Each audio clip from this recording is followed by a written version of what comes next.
સુરત શહેરમાં ભેળસેડિયા સુધરી જ નથી રહ્યા, સુધરવાનું નામ જ નથી લઈ રહ્યા.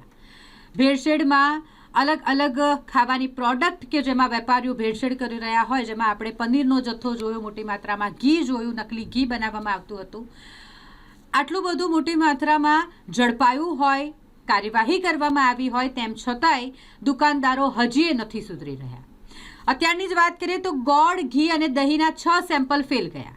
ગોળમાં કલર ઉમેરવામાં આવતો, દહીંમાં ફેટની માત્રા ઓછી અને ઘીની વાત કરીએ તો તેનું ટેસ્ટ કરવામાં આવ્યો તો તેનો ટેસ્ટ સબસ્ટાન્ડર્ડ નીકળ્યો.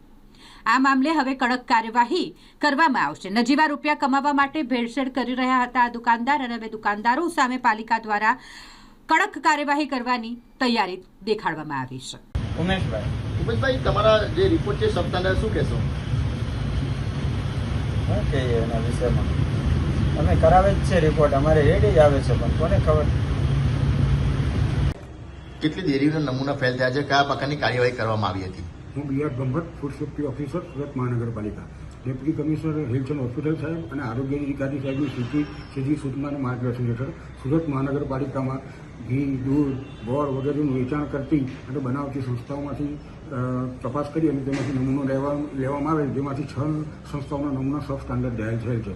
એટલે શું બેસે કરે સાહેબ ગોળની અંદર? ગોળની અંદર કલરની હાજરી જોવા મળેલ છે.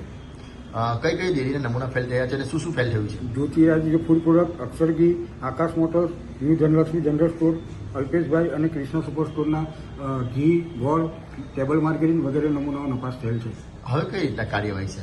હવે ફૂડ સેફ્ટી સ્ટાન્ડર્ડ પ્રમાણે તેઓની સામે આગળની કાર્યવાહી કરવામાં આવશે. સાહેબ, આ લોકો કેમ નથી સુધરી રહ્યા? એ લોકોની સામે કડક કાર્યવાહી કરવામાં આવશે એટલે ધીરે ધીરે એમાં ઘટાડો થઈ જશે.